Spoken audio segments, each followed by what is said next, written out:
And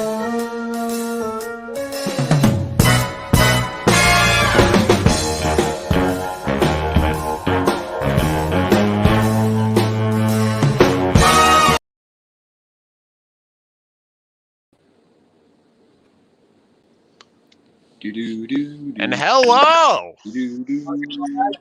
Welcome to Ride the Tide Sports, episode 16. It's Tyler here. I'm with Luke and Dylan, and we are here to bring you a rather jam-packed Monday, one that we don't normally bring you. But we have a good amount of stuff for today's show, and we can't wait to get right into it. Wow! Talk about an intro. How about Quite it, the intro. Talk about an intro. I had today off, if you couldn't tell. Yeah, just set the tone. I like it, man.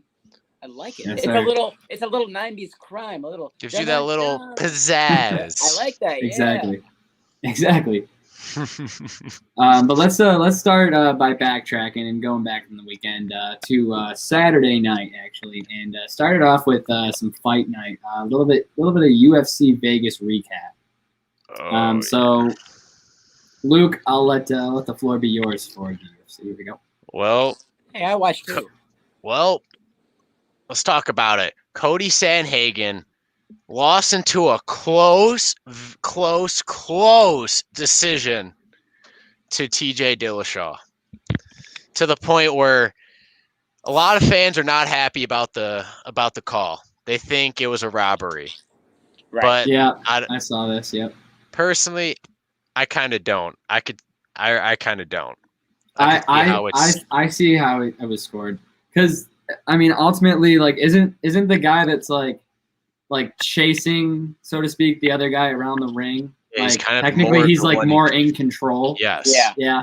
Okay, then in that case, I don't think it was ruled like unfair. In a close fight like it was called the right way. In a close fight like that, when they're going toe to toe, that does matter. Who has that presence? Who has that control presence in the ring? Right.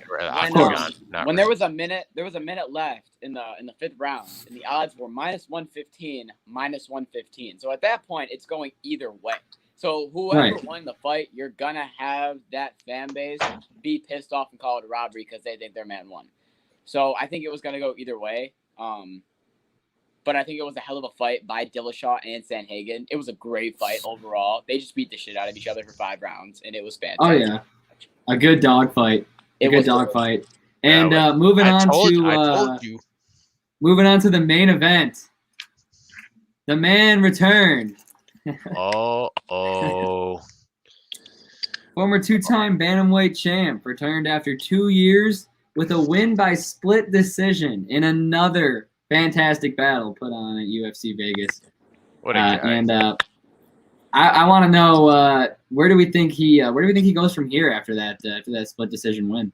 Well, you see, I think he's going to get another top fight, but he's well on his way to get a title shot.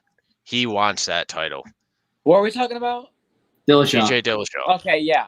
He said after the fight that he wants a title shot, or he wants a top 10. He's gonna get a top 10. He'll get a top 10, definitely. Get a title shot. I think he's gonna get exactly. He's gonna get one more top 10 defeat. Because you actually want to hear something crazy. Corey's actually still one fight away from a title shot as well. Right. If he would have won that fight. Not Corey, Cody. He would have. If he would have won Corey? that fight, he would have been like number 1 contender. If Sanhagen would have won that fight, he would have been number 1 contender. Yeah, like the guy for the UFC who makes all the fights. Basically, like Sanhagen made him pinky promise that he was still one fight away from a title shot after that. You mean Dana White? No. Oh. Okay. He calls all the big shots, but he's not the matchmaker, like the technical matchmaker. I didn't know if you were just saying that and you didn't, if it was someone else or that's what you were calling. He does try to make a lot of fights, but there's someone that has a job to do all that. Okay, all right. He has a lot of other things to do. Yeah, but there was another fight that was announced, and it was announced today. Big fight. We will get the rematch of Usman versus Covington in November at UFC 268. This might be the fight of the year. And where's UFC 268? I don't know. I don't think there's. My birthday's in November. Let's just go. Right. Let's just go. If it's in the U.S., I want to watch it. I'd rather be there. Pulling it up right now. But I don't think there's a day, but I don't think there'll be a better fight I think it's this year. going to be an absolute slug fight because both of these. It's not even scheduled yet. I think it's going to be another one of those fights. It probably is somewhere deeper, but I would honestly probably take Usman personally. That's just me. But listen, I understand that as much as I hate Kobe. Oh, this is going to be a good fight. Like their last one, I do think Usman takes it because he's been on a roll lately and just been getting better and better and better.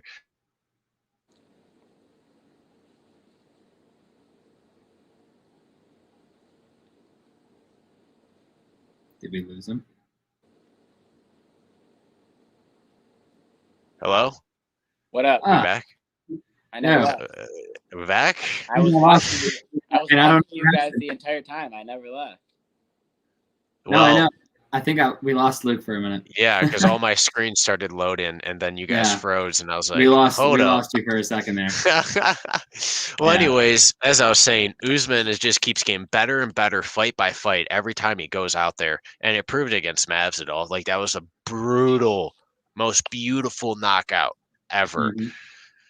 So, like, you can tell his striking game's improved and not just his grappling game and all that. Right. I think he's going to grind out a decision win. I don't know if he's going to knock out Kobe because Kobe is coming with fire. If there is I wouldn't be shocked with an upset here. Like, if there is one guy he puts on a big act, but if there is one guy he actually hates, I think it's Usman. No, that's probably very true. Yeah. But moving up with UFC here, we're going to get right into a little bit more NHL. As we said, this would probably be coming up a little bit more frequently as these things got a little bit more frequent. But with the NHL trade rumors comes some New York Rangers trade rumors. And this concerns our guy Luke here. So the New York Rangers are pursuing Jack Eichel. And they have also listed Mika Zibanejad as possibly being involved with a third team in a 3-team trade. For those of you who are new around here and are not familiar or caught up with the podcast, that is not a good thing for Luke because he looks exactly like him. Technically, he is Luke. It's Luke's doppelganger. Look for this face in the NHL. Luke lives for him in the NHL. Exactly. And we don't want him to go to Buffalo. No, we cannot have Luke in Buffalo. No. Dear Lord, no. You got to stay, Luke. I'm going to personally call him and tell him to retire instead of finish his career there. Not going to get any better if you go to Buffalo. No, nothing's getting better. You'll just go straight down the drain, especially if the Rangers end up getting Eichel in that trade. So you're by yourself there. Buffalo is quite literally the Lions of the NHL. Yeah. Right. It's that bad. Only they actually won at some point in the playoffs. That's true, and they all. Yeah, I mean they always got a lot of the first pick of the draft. Number uno. Yeah, a lot of first rounds. But also another trade rumor here, or not trade rumor. This actually happened. Voracek for Atkinson. 2 big names moved around the NHL. Voracek, I believe, makes his return to Columbus, long awaited. And Cam Atkinson, after only ever playing for Columbus, is now a Philly. And he had a Philadelphia Flyers shirt on 30 minutes after they told him, and it was in a video call. So it was right away. He was like, "Let's go, let's go." I remember seeing a quote or something of him saying you love playing for your team. That's your team, like first team you're on and all that. But at some point, you just get tired of losing. Yeah, I saw that quote too. He's just sick of losing. He keep these first round playoff exits. It's just not fun. I think not at all. He'll definitely. No, and I think he's definitely making a run in Philly. I think he'll definitely be exactly. I think he'll definitely be winning a lot more in Philly. Mm-hmm. Oh yeah, I definitely like that for Philly. Because, Voracek, don't get me wrong, he's good. He's a decent part of their team. But, that's because their team's very inconsistent. They have to rely on certain people. and he's older. He's kind of fallen off more now. So like the consistency's not there as much. Yeah. So I like that trade. I think the Flyers won that one. Oh, definitely. And so just let's hope that the team on paper finally pays off for the Flyers this year, because it just keeps getting better and it stays the same. But in news that isn't about Philadelphia, but still on the East Coast, Luke Hughes now joins Jack Hughes in New Jersey after the Devils picks him up in the draft, and that means that the Hughes brothers have now made history with that pick. Now, with that history being made, first American trio ever. Yeah. There's 5 brothers reunited in the NHL this coming season. Shit, what? We should have made a run. What? We should have made a run. What are we doing? We should have made a run. You'd only been like a year out, not even. Right. We messed up. 4 years apart. We made a mistake.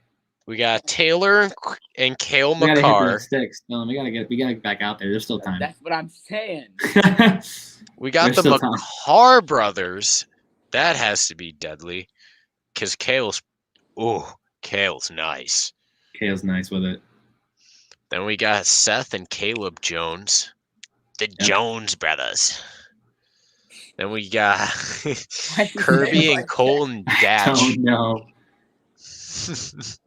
Then Jack and Luke Hughes, obviously. Right. Then Hayden and Cale Fleury. Do you know what you want to? Did you guys hear what Quinn said to Luke before the draft? What'd you say? He was like, "Yeah, if you don't go to New Jersey, don't worry. That rink stinks anyways." Throwing some shade over there. Some simple trash talk. Brother. Yeah, the brother that's already there. Oh my God. Proud mama. You got a proud mama, I'll tell you right now. 3 in the shell. Yeah. Now. Yeah, some good genes over there, huh? Oompos of the NHL. Now hold up. Yeah, they're American. Now they all got to get a ring like them. I got a question. I got a question for you guys, because we got Montreal the Canadiens drafting a guy who said he didn't want to be drafted.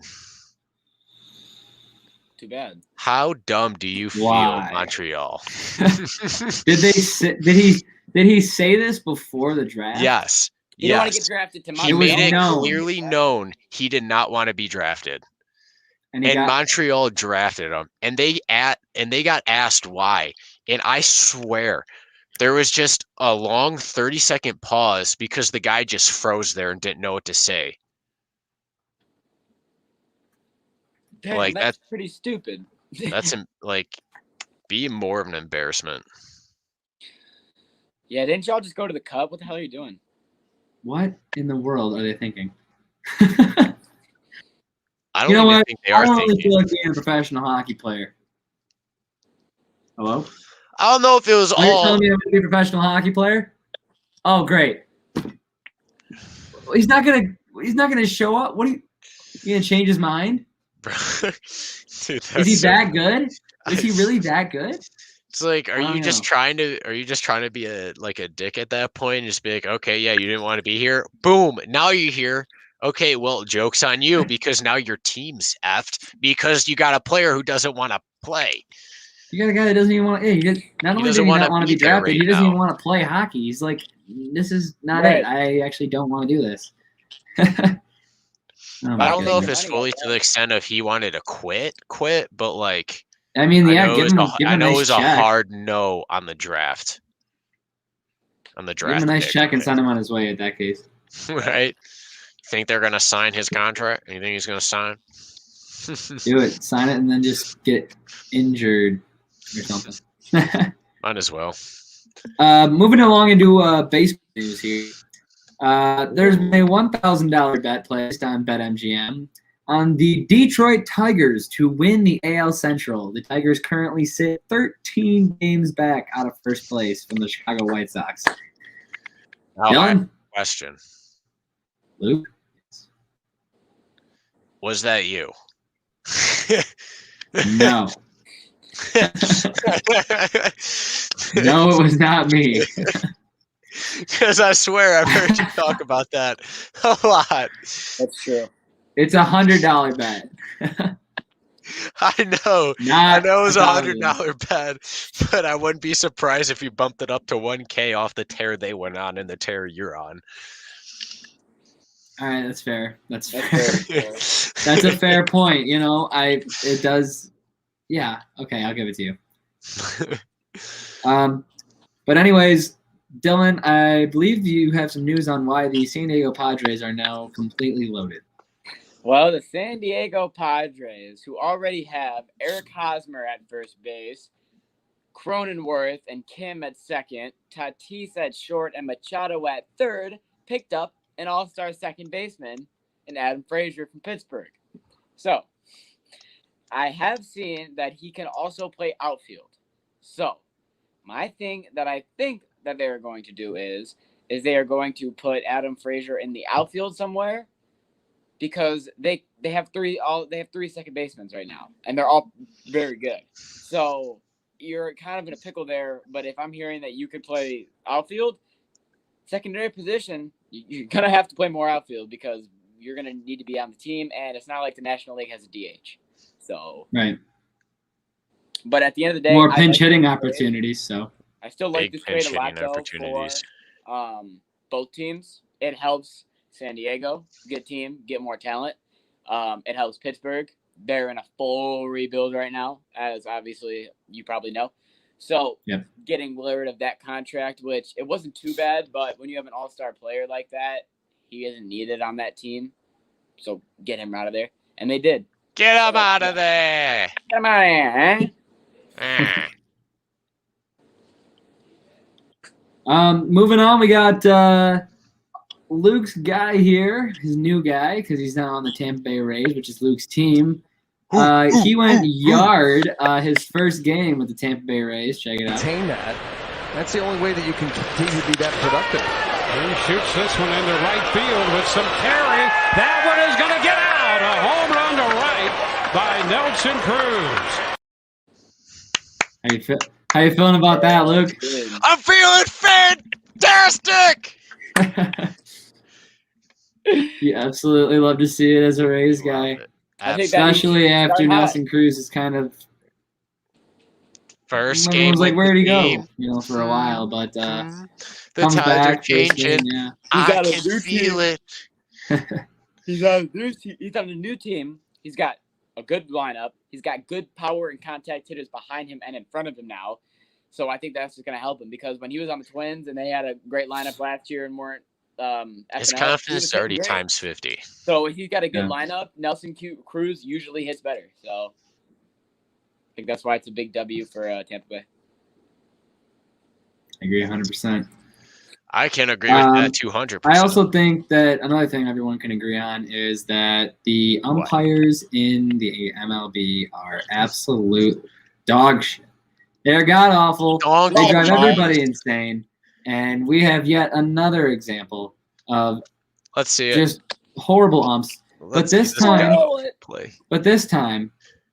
the announcer even let you know how bad they really are. 2 years now. 2-2. Oh, you gotta be kidding me. You are horrible. You gotta be kidding me. You are horrible. You're horrible. I mean, if it's going to be said on national television, it's got to be said everywhere else. It's been said time and time again, but is it time? Do we think, is it time that we just say that they're out of control and we get some animated umpires? They have the box. We don't even need animated umpires. We just need the guy behind the plate to read the board and be like, oh, in the box, strike. Wow. So all you need hard. is the guy who's the cameraman in center field. Have a guy next to him who can see like the square. Have a little mic piece in the ump's ear and just be like, yo, I can see. This shit was a ball. Okay. That was a strike. Because you have the TV thing.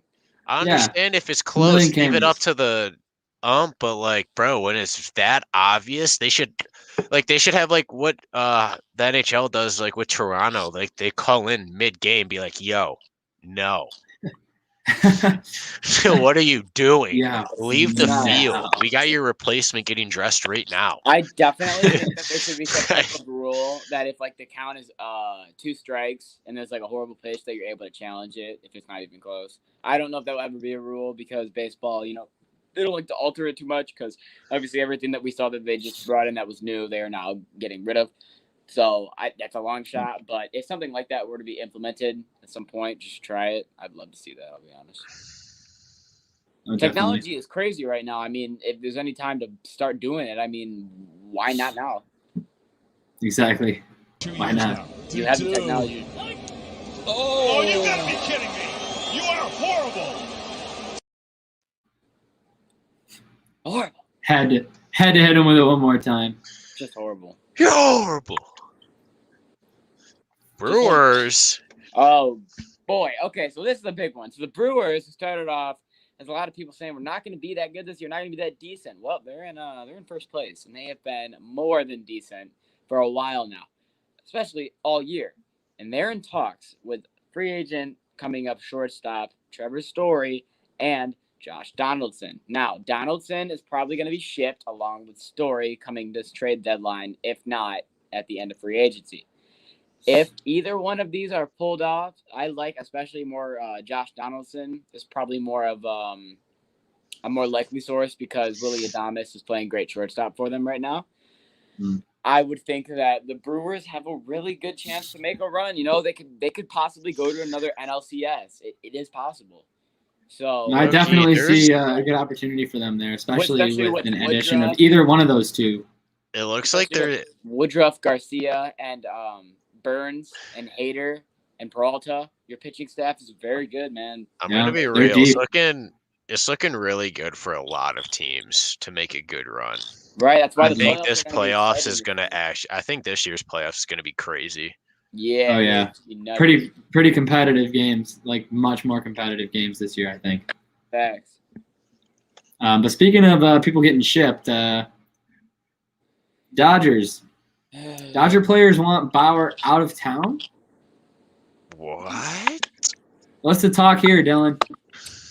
So I may have to find a new favorite player. I'm not gonna lie, because if these allegations become true, it's a problem. But here's the more important thing. At the time, we don't know if these allegations are true.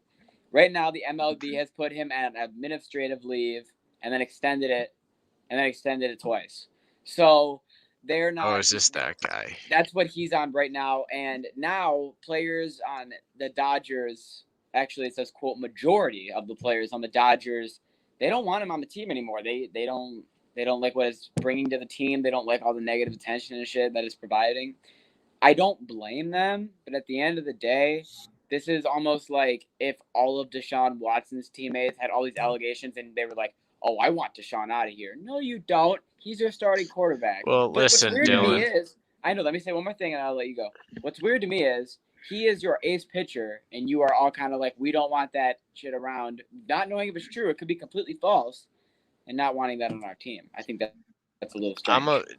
The thing about like high, like the very tippy top athletes and like that type of level is like your bad baggage that brings bad drama to the team affects you greatly and puts a bad light on the team, and no one at that level wants to deal with that.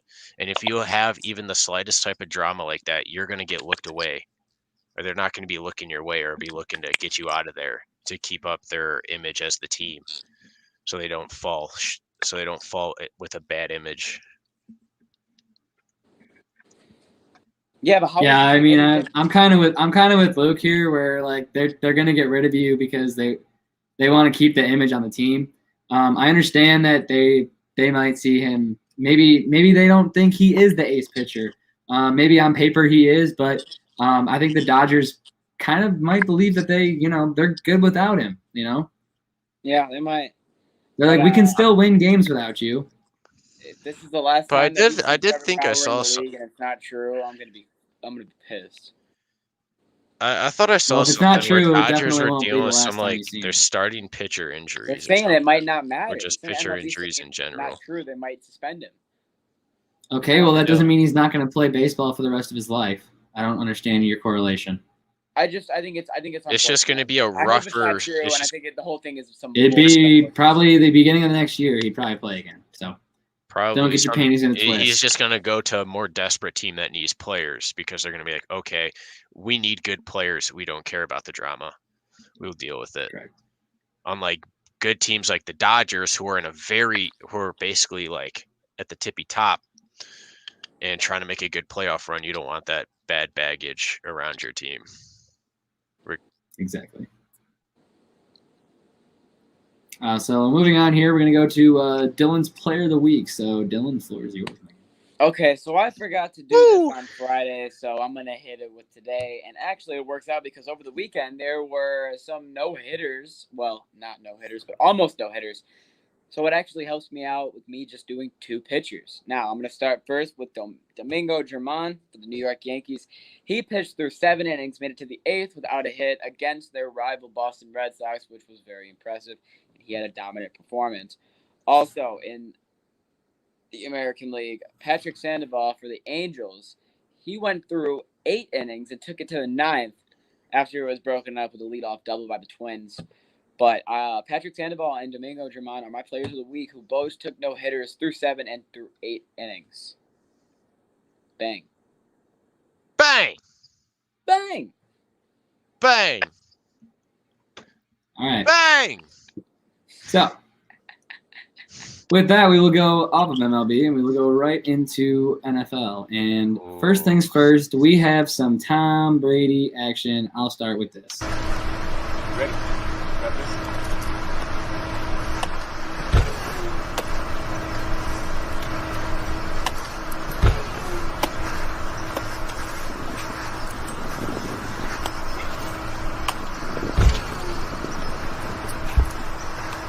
Let's go.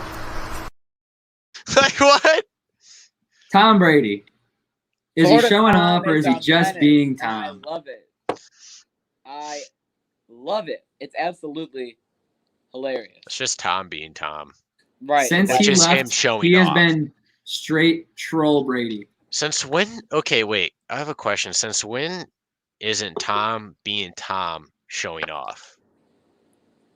You know, He wasn't it's a doing matter that of really perspective here. too much. Because I feel like Tom's It's always just definitely a being matter of Tom, but perspective. there's always a tiny little bit of show off involved into it. Like, Florida Well, when you have 7 like, rings, like it's the hard beat. not to. It's Like, hard not to be showing off. I'm absolutely not hating on it.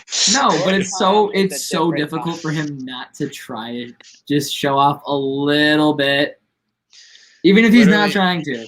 He literally has enough rings to create He's becoming sentences. a menace to society in the football world, and I absolutely love it. I'm here for it. Yes. Every second. Also, Um, this is not this is not in the news, but I want to point this out because it's also a fun fact. Nick Chubb squatted 545 pounds the other day. He's that an has nothing to animal. do, like that's just a fact that I. He's wanted a to point stocky fucking bird. Thank that you, just Dylan. rolls. out. Yes, The tree trunks got bigger yesterday. correct. There seems to be a glimmer of hope in Green Bay, Oh, as Packers fans have finally figured out that Aaron Rodgers will most likely be returning this year. He will be, however, under a 1-year contract, it seems, which at the end of this contract, he will either retire or he will go to a different team. Those are seem to be the 2 You had a options. great career, bro. You got And rings, that's you got it. MVP. But please, no, seriously though, like please. It's been a long time. As a Lions fan, you know you've had a lot of fun with us, and we just like to say, please retire, MVP, ring. That's it. That's all you got to do. That's all you need to do as a football okay. player. Listen, he doesn't need to retire. He just Yes, needs he to go to a does, Luke. different team. Just get out of our division. If you don't get want to out of the retire. NFC. Go to the across AFC. go across the country. Go to the Yeah, AFC. There Or you go to go. the Please. CFL. Please Well, I don't think he'd do that. I know. He's not that low ball. He's not going to low ball it that much. That's a little drastic there. But there's one team that continues to low ball it for me in a certain category that I love, and that category is jerseys. And the Browns' new jerseys are just disappointing. And here's my question. Okay, you guys both saw them, right? Yes. Yeah. You guys have both seen the Browns jerseys over time, right? Yes. Yeah. Is there any way to make a Cleveland Browns jersey look good? I was Bro, gonna say, it's like, it's literally like the Red Wings. It's like the Detroit Red Wings, bro. Whoa. Every single jersey that gets released new is the exact same, just a different size logo. Yeah, but that's Yes. the English D is sick. You don't like the Red Wings? Yes, jersey but like that? Bro, what I'm you're saying, missing okay, regardless, What, the for point what, is they don't change it up enough. what, a jersey that we wear one time? That was personal. A jersey that we practice wear jersey? one time? Or the winter? Are you talking about the Winter Classic jersey? He's talking about the Winter Classic jersey. I'm talking about just the Red Wings jerseys. I The know, Winter Classics they only Oh. wear for one time. I The wasn't talking about jerseys all together. What does Winter Classics have to do with anything? No one said anything about Winter Classics. Winter Cla- Right, isn't You're that talking jersey about you're the- talking you're about talking the about one the with the D D on it? jersey. The one with the It- D. Yeah. Yes, that's the one we wore at the Winter Classic. What Yeah. are the Red Wings like the wing? I'm sorry, the fucking wing is what I meant. Their jersey. Yeah, that's what I'm saying. Like, what's wrong? Only with Dylan would that? get hostile when he was wrong the entire time. What's wrong with? I'm saying, what's wrong with just that? Oh, No, there is nothing wrong. There's nothing wrong, but We you just- get tired there of was a looking at the problem. same jersey for 100 years. Exactly. You could switch it up a bro. little bit. But You you know can what I change wonder it. with the Red Wings? Actually, what I wonder is specifically with the Red Wings is why we've never done anything with the octopus. facts. Right? We don't have no purple. Like nothing. what? It exists. Why don't we implement purple? Facts. Why not use it? Why not? Black, I don't red, understand. and purple. Come on now. Give Like me a hard base black with a red purple. the purple stripe could go so far. A purple stripe could go so far. It's so far. And just throw the octopus like on the shoulders. You know what I'm I saying? didn't really mean to Keep take it away simple, from but the Browns jerseys. I just wanted to make that No. little connection. it's okay though, because the Browns jerseys are god awful. They're like if you took the flags off your wall and just had the Browns on your wall. like it's very disappointing because how little effort they put into it. It's literally the type of disappointment when I looked at what was that? The Wings retro. Oh yeah, Or- the white and Yeah, gray, like practice jerseys. the white and gray with the logo that you could get for $25 at your local Like what? the local Dick's Sporting Goods. Like who thinks of that as like, oh, that's a great upgraded jersey to really like bro. Clearly we did. Not we. There was one man, and he definitely got fired. Better of. Oh yeah. Now, this is good. This is good here. So, the Houston Texans have now opened the door back open for Deshaun Watson talks. But they said to start, the minimum that they would need to get rid of Watson is 3 first-round picks and more. So, that's not going to happen. I'm telling you right now. You're I don't think- incapable no. of other teams making that deal to you. I don't know who would give that to him. So if Deshaun's hearing this, he's probably fucking kicking and screaming and losing his mind. He's like, "You gotta be kidding me! Damn it! All I want to do is get out of here." And you said 3. They're probably when they told him, his agent, he's probably so upset. They're like, "So how? What's the minimum?" They're starting with 1. Oh, okay. Well, and 2. I mean that and 3. What the hell? It's not gonna happen. Like, why would they do this to me? I'm not going anywhere. Damn it! He probably threw his phone at the wall. Yeah, I bet. I can't think of a single team that would give 3 first-round picks just to have him right now. Plus more. That's Exactly. the That's the bare minimum. They Bro, want it's that like- plus a couple players and whatnot. They want a head start on their rebuild for their quarterback. Houston's gonna be fun this year, especially the Texans. They're going to be interesting if nothing I happens mean, in before the the sports season world, starts. Houston's going to be fun this year, but the Texans are particularly.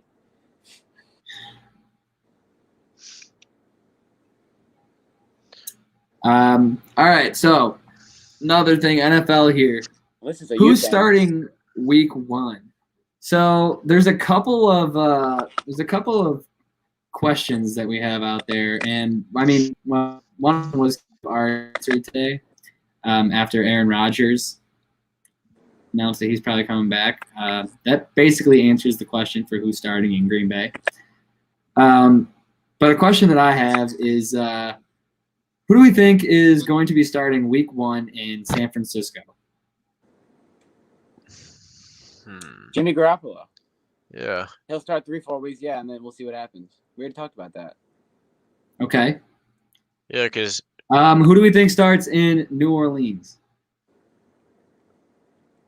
Winston. Yeah, Winston, but I think they're going to do the same thing with or they should do the same thing with Taysom Hill that they did with Drew Brees. I don't see them putting Taysom Hill over Watson because, I mean, the only bad part about You mean Winston? Not Watson, Winston. Yeah. The only bad part about him is his interceptions. Yeah, probably he throws out touchdowns, but he throws out. But he got a year off basically last year. Maybe things are changing. Maybe a year under Drew Brees, his interceptions are going to drop.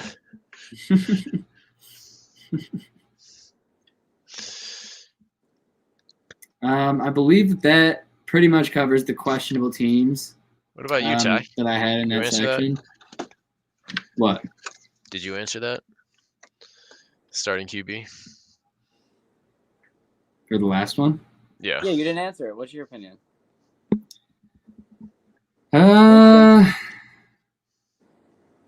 Honestly, I would like to see Taysom Hill start week 1.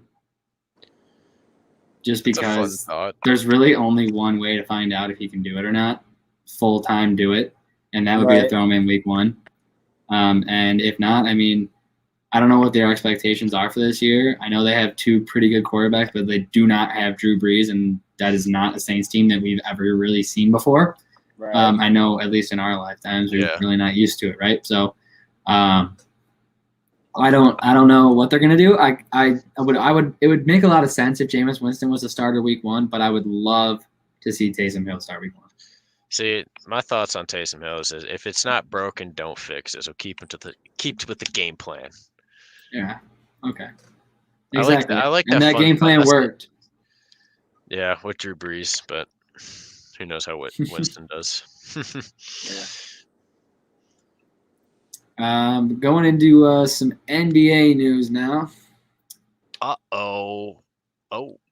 Okay, so there is a big old trade today in the NBA between the Memphis Grizzlies and the New Orleans Pelicans. So, the Memphis Grizzlies will receive Steven Adams, Eric Bledsoe, and the number 10 overall pick in the draft, while the Pelicans receive Jonas Valanciunas, the number 17 overall pick in the draft, and the number 51 overall pick in the draft. I'll start in just by saying it is a W for both teams in different ways. Okay. I will start by saying that it is a W for the Grizzlies because right now the Grizzlies got Steven Adams. Valanciunas is gone. That was to fill that big man role. Also got a number 10 pick to where they could get a good rookie. They are already in talks to getting rid of Eric Bledsoe for another big name. So they pretty much picked up Bledsoe to where now they can get another big man or another big name to help Adams and help John Morant and help that young Grizzly team. So that's how Grizzlies win that part, and that's their W. The Pelicans get a W because they have Zion Williamson and now the leading point getter last year for the Grizzlies, Jonas Valanciunas, down playing power forward and center at the 1-2. That's a really big W. Not to mention the fact that you have the number 17 and the number 51 overall pick of the draft that's acquired. Losing the 10 and losing Eric Bledsoe, it could be a problem. But after you guys get rid of Lonzo and you see if you guys pick up anybody to fill in that role, that will pretty much put all the pieces together and see where the Pelicans are going to be. So that's why I think it's a W for both teams. I know I pretty much just said a shit ton, but what do you guys think I mean, you covered it. You covered it, man. That's all. I agree with you. I think both teams also benefited in different ways. I think both teams filled the roles they needed to fill in this trade. The real answer to, I guess, who won the trade will come with the draft picks that are made and how those players develop. But other than that, I think that it was pretty fair on the side of whether or not who got the better players in the trade. I think that's pretty even. But when it comes to the draft picks, that's where it'll be determined. Well, absolutely. Trade season, baby. I love it. It's trade season in the NBA, trade season in the NHL, trade season in the MLB. The next month, bro, it's going to be crazy. Oh, yeah. Speaking of trading. All right, let me just give me a second. Okay, so Kuzma and KCP. Floor is his. A little less KCP because, he has a lot more good moments than he does bad. I will say. Kyle Kuzma, just fuck you. He's terrible. Okay. They have been offered to almost everybody that has been in talks. Now, why is this a W? Here's why. Buddy Hield, another point guard. I believe we're at 4 who have entered the conversation that could be signed, are in there. Kuzma, KCP, you got a point guard and you got a shooting guard, I believe, that you can get out. Bring in another point guard, maybe 2. Put one of them on shooting guard. I kind of like that.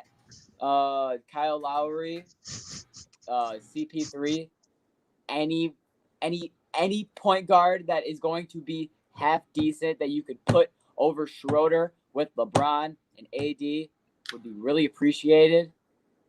And yeah, that's what I have to say on that. Whatever else you guys got to say on that, speak your minds or forever hold your peace. I think my piece was said in your mind. I don't know what you didn't cover on either one of these 2 trades. I don't know why, but it's so much easier for me to just cover basketball. I understand that. Maybe you should be a basketball analyst, my guy. I can just cover basketball so much easier than anything else. I don't know why. Yeah, but the NBA mock draft was released on ESPN, and I want to take the floor here, and I'm going to read you guys the mock draft and come back to you guys and see if anything stands out to you guys. Just let me know, other than obviously the number 1, which I will definitely be talking about. So starting off here, we'll start with the number 10 pick and work our way down to number 1. So number 10, expected to be Josh Giddey of point guard from Adelaide. So not really a huge name, but who has the a pick? big name for sure. Do you know who has the pick at these? It was for the New Orleans Pelicans. We talked about it in the trade. You just did. My bad. And then number 9, Sacramento. Supposed to take Franz Wagner, this is a small forward from Michigan. Wow. That's definitely an important pick. And then Orlando, expected to take Moses Moody and ruin his career, the shooting guard from Arkansas. And then we're not positive on whether or not Golden State will be trading their picks or if they're keeping them. But as of right now, the Golden State Warriors are projected to be selecting Jonathan Kuminga, the small forward / power forward from the G League. So you can either put there either Kuminga or Bradley Beal. Yeah, Kuminga or a trade for possibly Bradley Beal is what we'll go with. And then at number 6, Oklahoma City, expected to take James Bouknight, shooting guard from UConn. I definitely botched his last name, so sorry to that guy. And then again with the Orlando Magic at number 5, projected to take Scotty Barnes, a small forward / power forward from Florida State. I like that. At number 4, the Raptors are projected to take Jalen Suggs, the point guard / shooting guard from Gonzaga. That's good. He's definitely going to be a force to be reckoned with. That's a great pick, especially when you're getting Kyrie out of there. The Cavs, who lost their beloved Andre Drummond, who somehow is like a decent center in the league according to most NBA analysts nowadays, which I don't understand. They got Jared Allen. The Cavs are projected to be taking Evan Mobley, the center from USC, at the number 3 pick. Wow. At the number 2 pick, the Rockets are projected to be taking Jalen Green, the shooting guard from the G League. And at number 1, the Detroit Pistons are projected to be taking Cade Cunningham, the point guard from Oklahoma State. Now, there were tweets I believe, from Woj earlier today that said that Detroit is not 100% certain on Cade Cunningham. Yep. Now, I think Cade's 100%. I think he's a lock. And I don't know why Woj is saying this. Maybe it's because Woj wants to put money on Cade Cunningham, and he's minus 6,000 on the sports books to be the number 1 overall pick to Detroit. But it's also there are rumors as well that the Houston Rockets are looking to try to take that number 1 pick from Detroit. Here's my thing. I'll just start with the Houston Rockets taking the pick from Detroit. I've seen reports since the minute we got the pick, so I'm not stressing about that. I don't think that's going to change. I think Pistons are going to keep the number 1 overall, and I'm more certain on that lock. The only thing that people are saying, or the only name that could also be picked, is Jalen Green. Now, here's my thing about Jalen Green, and we have not talked about him. And I will admit, I will be the first one on this podcast to admit that us three have not given Jalen Green enough credit or his props. He is a very good basketball player, okay? He is. He did play in the G League or whatever, but he balled out. Here's the thing. I don't think on paper, from the film I've seen both of them, that he's a better basketball player than Cade Cunningham. Now, that's opinionated by me. That's opinionated throughout the entire basketball league. But I think if the Pistons know that they have a franchise player through all the talks of how much hype Cade has, they have to jump on that. And they would look foolish, they would get memed, they would get clowned, and they would just look absolutely silly if they did not. It would be very Detroit of them to get clowned and be a meme, though, wouldn't it? Would it not? It'd be so devastating, bro. It'd be just in this era of Detroit sports, it would make so much sense for them to do some dumb. It would be dumb like that. But they are expected to take Cade Cunningham. I think Woj is off his rocker and didn't have enough NBA to tweet about today, so he decided to pick on Detroit. Right. So I don't believe it. I think that we're definitely going to take him. And I'm not gonna stress too much about that. But I think that Team USA may have to start sweating a little bit. Fuck this hat. Because Team USA men's basketball took their first loss in the Olympics since 2004. Team USA lost to France 83-76.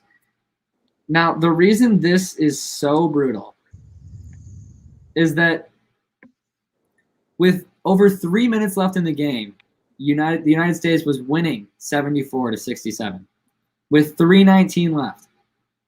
They only got 2 points the rest of the game. Exactly. Yeah. So France went on a 16-2 run in the fourth quarter to snap our 25-game win streak. And what makes this even fucking better is that every single person except for Bam shot under 50%. Nobody dropped a 20-piece. And nobody could even shoot 50% except for Bam Adebayo, who is the biggest man on Team USA, and all the points he scored were in the paint. And he went 3 for 6. There was a sequence where the United States, I think, grabbed 4 rebounds, threw it out to the three-point line 4 times in a row, and missed 4 shots until they finally didn't get the rebound. Well, there's a report today. Oh, my goodness. Well, there was a big report today, and it's starting to click a lot of pieces that people were saying about Team USA. Many of the big stars on Team USA right now said they are upset because Greg Popovich, who, as you guys know, is the head coach. Yes. He is running San Antonio's offense. Everybody, or the main star players, are upset with how they are running San Antonio's offense because they're saying it's not working for them and it's not the right offense. But because Greg Popovich has been a veteran in the league, coaching, for as long as he has, he's going to run his system. He's going to run what he thinks works, but it's not working right now, and he won't switch it up according to what people are saying. So if this is true, it would make – it's not an excuse because you're still Team USA, and Evan Fournier dropped 29 points on you, and he was the big player because none of you could even drop 20 points. Like, what the hell? That's no excuse. That's no excuse at all. But it would make a little more sense because – if it's not working and you keep doing it, I mean, The definition of insanity and crazy is doing something the same thing over and over again and expecting a different result. So Popovich, I know you're crazy, bro, but this is the Olympics, and I'm going to need you to get a little sanity here. Maybe switch things up once in a while and have fun, bro. It's the Olympics. Let them make up their own plays or whatever, you know? For Christ's sake, Greg, you don't even really have to be coaching.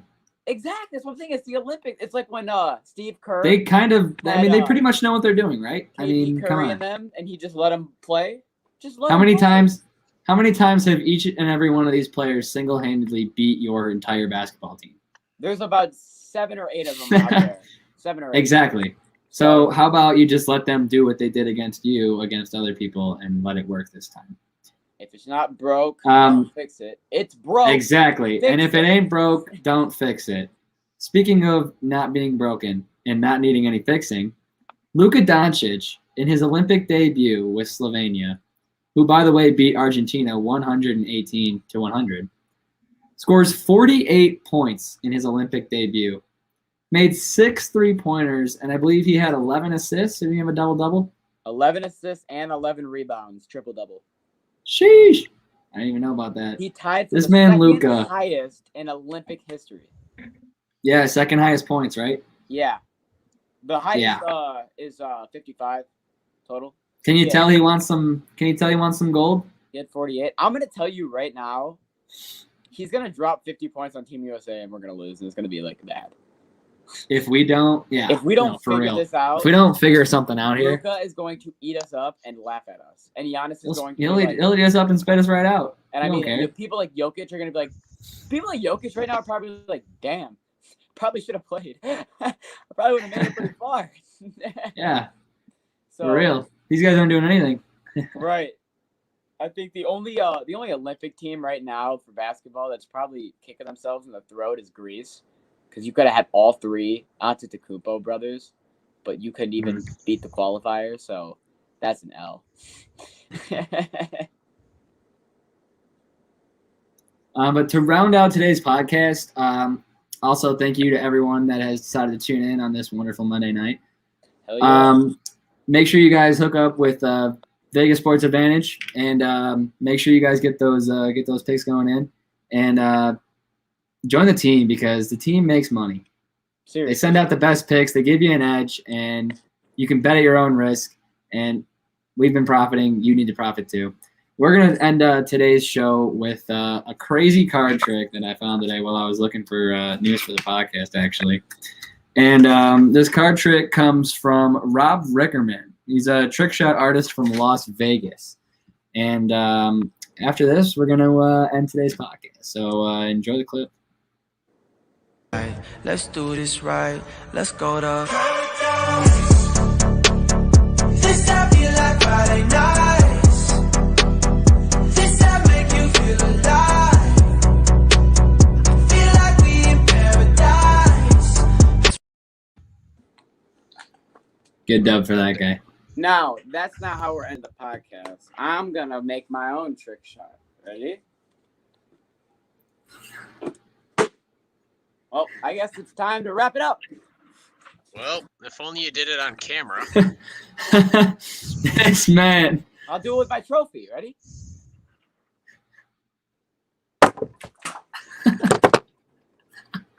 right. We're out of here. We're out of here. Before he picks up his phone. No, for real. Thanks everyone for watching today. Ride the Tide Sports Podcast, episode 16.